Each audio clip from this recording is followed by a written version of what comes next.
The lie was in the water. You ever have that feeling? When the ground beneath your feet isn't just wet, it's wrong? I'm Alex, and for 30 years as a hydrogeologist, I've learned to trust that feeling more than any report. That morning, at 6 a.m., with the air thick and smelling of damp earth and gasoline, that feeling was screaming at me. My brand new house, my retirement dream, was settling. The cracks in the foundation weren't just hairline fractures, they were invitations to disaster. So, there I was, a 50-year-old man in muddy boots, wrestling with a gas-powered soil auger on what was supposed to be my pristine backyard. The engine roared, spitting blue smoke into the misty dawn. It wasn't a lawnmower, it was a diagnostic tool. Each time the spiral bit plunged into the soil, it brought up a core sample. I'd lay it out, take a reading with one of my custom pH strips, my little trade secret. They were tucked in a worn leather case on my belt, a constant bitter reminder of the doctoral research someone stole from me a decade ago. That theft cost me a career at a top-tier university. This time, I wasn't letting anyone steal my home. And then, they appeared, like ghosts emerging from the fog.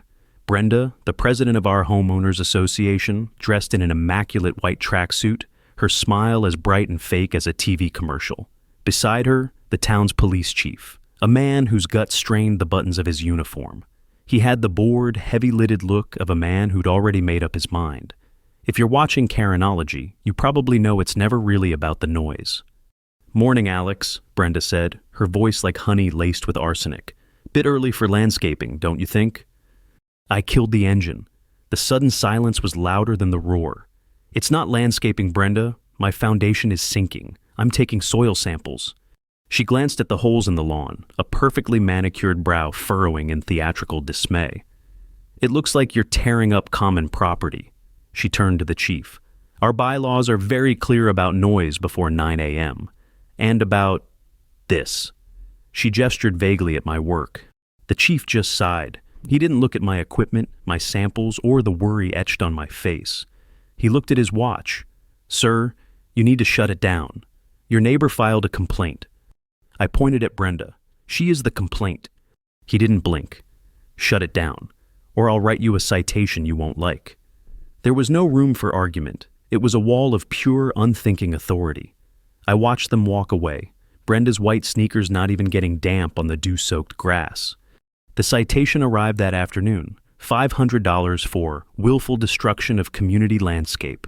It was insulting, but the real punch landed the next morning. I went to the garage to finish my work, and the moment I pulled the cord on the auger, the engine sputtered and died with a sickening crunch. A sweet, sticky smell filled the air. I opened the gas tank. It was filled with sugar. Sabotage. I walked outside, my heart pounding a furious rhythm against my ribs. And there, on my lawn, were two workers. They were unrolling huge strips of fresh, vibrant green sod, covering the holes, the evidence, everything. It was like watching someone bury a body in broad daylight. They were erasing the questions I was asking. If you find yourself in a situation like this, and you feel that fire in your gut, do me a favor and hit that like button. It lets me know I'm not alone. The final blow of the day came via email. A community-wide blast from Brenda. The subject line read, "How one man's hobby puts our property values at risk." It included photos of my dug-up yard, conveniently taken before the new sod was laid. It painted me as a reckless, selfish crank. My neighbors, who'd waved to me just yesterday, now stared at their shoes when I passed. The next day, my phone rang. It was the dean of my department at the university. His voice was strained. "Alex, I got a call. An anonymous complaint about erratic behavior. It mentioned you were alarming your neighbors. I have to ask, is everything all right?" I could hear what he wasn't saying. The university didn't like trouble. It didn't like bad press. I explained the situation, the sinking foundation, the stonewalling from the homeowners association. He listened, but his tone didn't change. "Just be careful, Alex," he said, a world of warning in those 3 words. Optics matter. He hung up, and I stood there in the silence of my office. They weren't just trying to stop me from digging. They were trying to bury me, my home, my reputation, my job. And that's when I knew this wasn't about a noisy engine or a few holes in a lawn. This was about silencing me for good. That silence in my office was heavier than any soil sample. They had me boxed in. My professional reputation, the one thing I had left after my research was stolen, was now under attack. Have you ever been in a position where telling the truth only makes you look crazier? That's where I was. Fighting back directly was like punching water. It just tired you out and made you look foolish. I needed a new angle. If they were erasing the present, I had to dig into the past. Funny thing is, the most powerful weapon in a small town isn't a lawyer. It's the town library. It's the one place where history can't be paved over with new sod. I drove down to the county archives, a quiet, dusty annex behind the main library. The air inside smelled of old paper, leather, and time. Behind a tall wooden desk sat Sarah, a woman who had probably been there since the books were new. She had sharp eyes behind her reading glasses and a no-nonsense air about her. She was the gatekeeper. I didn't tell her about my sinking house or my feud with Brenda. I just said I was a geology professor researching the area's historical water table. Her eyes lit up. It was probably the most interesting thing she'd heard all week. She led me to a back room filled with flat file cabinets and pulled out a drawer. Inside were the original topographical survey maps from the 1970s, before our development was even a blueprint. I unrolled the brittle yellowed paper, and there it was. Not a smoking gun, but something better. A quiet, undeniable fact. According to these maps, my entire neighborhood was built on what was essentially a seasonal wetland. The water table was marked significantly higher than anything the developer, Brenda's brother, had shown in the glossy sales brochures. They hadn't just built on damp ground, they'd built on a lie. They had to have known. Now, a map is just a piece of paper. I needed something physical, something a jury of my neighbors could see and touch. There was only one person in the neighborhood who might understand. Frank, the guy who lived 2 doors down.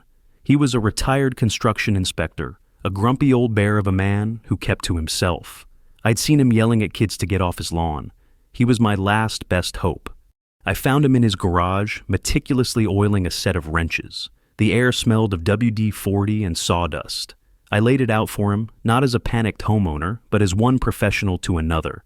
I showed him a photo of the old map on my phone. He squinted at the screen, then at me. So, it's an old map. Things change. They put in drainage. They put in a lie, Frank, I said, keeping my voice level. That water is still there. My house is sinking. And if mine is, yours is too. He scoffed, turning back to his wrenches. My house is fine, built like a brick. Well, you know. The classic response. Denial. It's the first foundation to crack. I didn't push, I just nodded. All right, but do me a favor. Check the north wall of your garage, the one facing the retention pond. He grumbled but walked over to the wall, running a hand over the concrete blocks.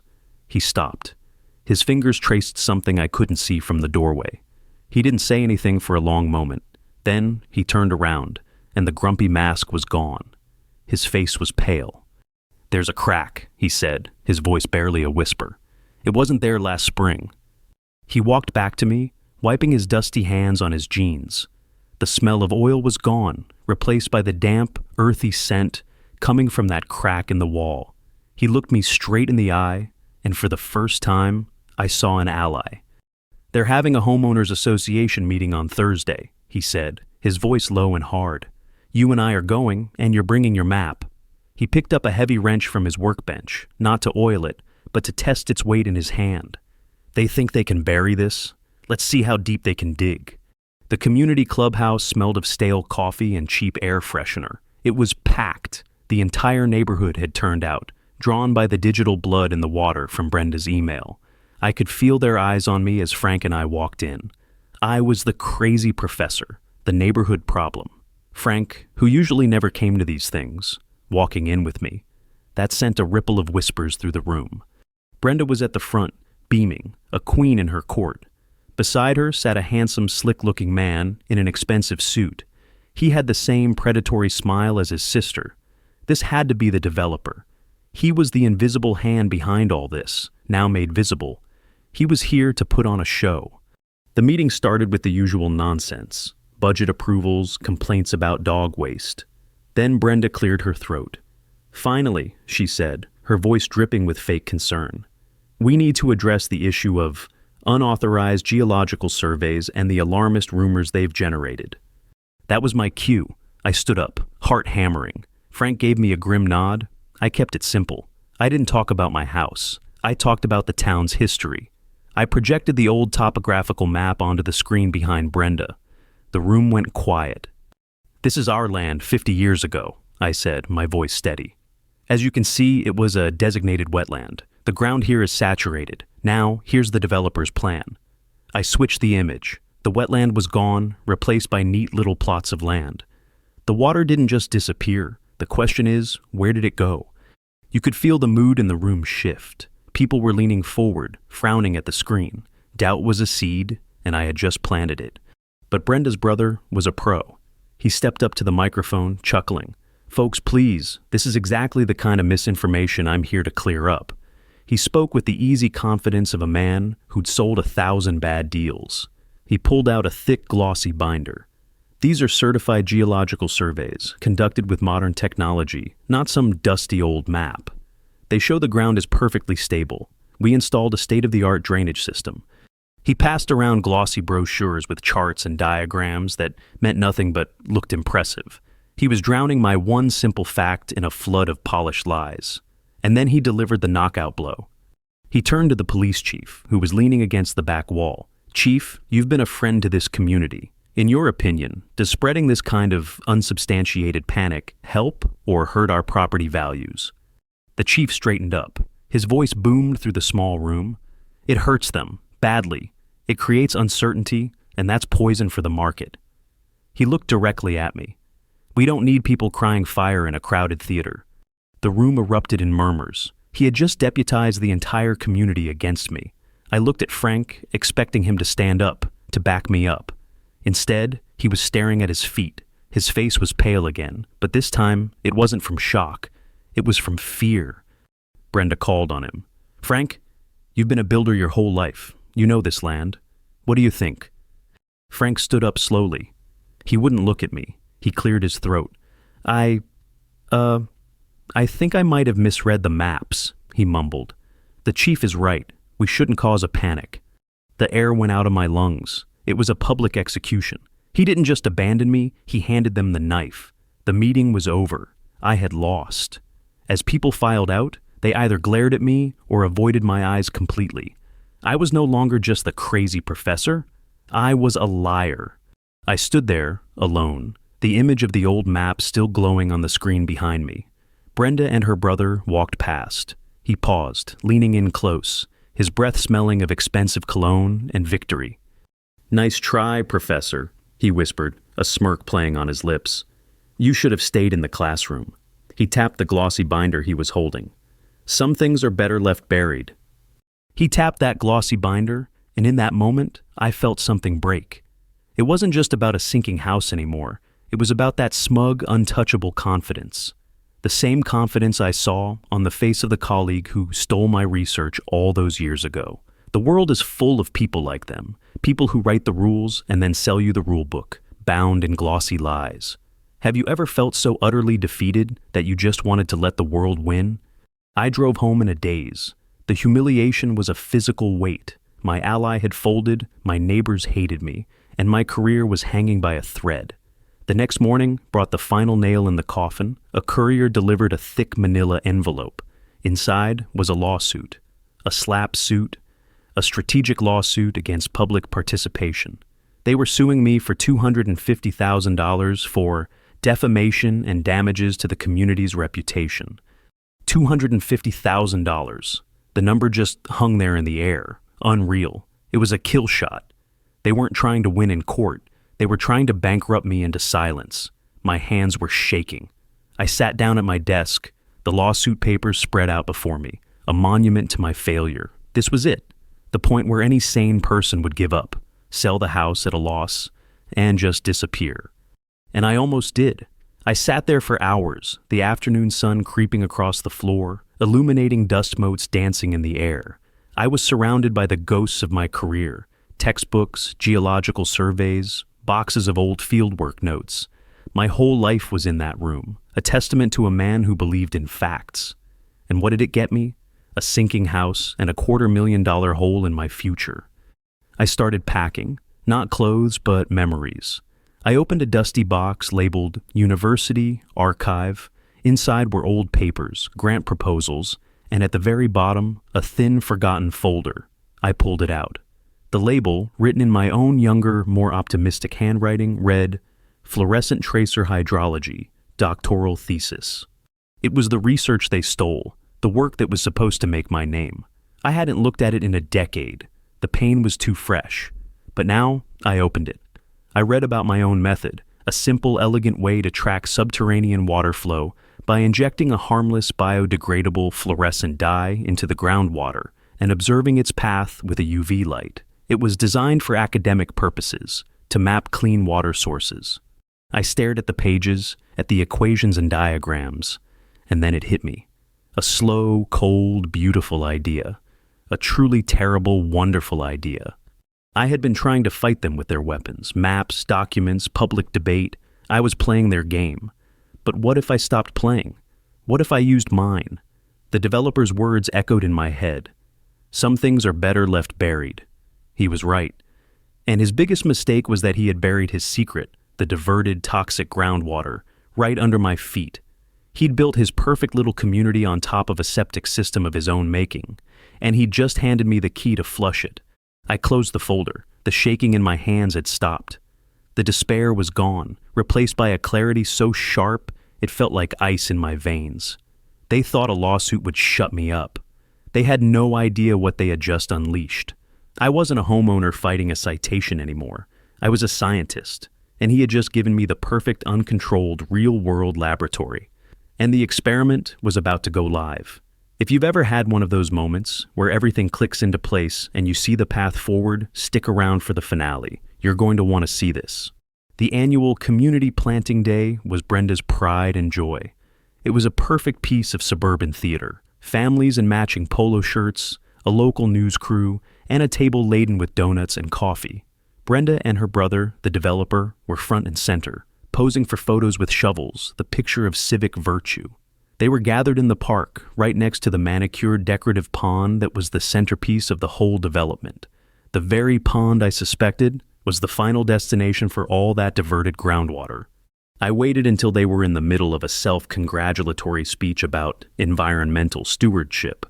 Then I walked up to the portable microphone. I didn't look angry. I looked like a professor about to give a lecture. "Good morning," I said, my voice calm. "Before we plant new life, I want to talk about the water that will sustain it." A murmur went through the crowd. Brenda's smile tightened. Her brother shot me a look of pure venom. I ignored them. I placed 2 large glass aquariums on the table next to the donuts. One was filled with crystal clear tap water. The other, with the murky, foul-smelling water I'd pumped from my own basement sump. "This is our drinking water," I said, pointing to the clean tank. I took out one of my custom pH strips from its worn leather case, the symbol of my old failure. I dipped it in. It stayed a neutral green. Perfectly safe. "And this," I said, moving to the second tank, "is the water beneath our homes." The smell alone made people take a step back. I dipped a new strip into the cloudy water. The crowd watched, mesmerized. The paper instantly turned a deep, angry red. Acidic. Dangerously so. "My old maps showed a wetland," I explained. "The developer claims he fixed it, but he didn't fix it. He just moved it. He pumped the acidic water out from under our foundations and diverted it somewhere else." I paused, letting my gaze sweep across the crowd, past Frank, who was watching from the back, and landing on the developer. The question is, where did it go? And now for the show. The night before, I had gone to the highest point in the neighborhood, to a storm drain that fed the entire drainage system. I poured 5 gallons of concentrated, non-toxic fluorescein dye into it, the same stuff they use to find leaks in city water systems. It was a ghost in the machine, and it was about to appear.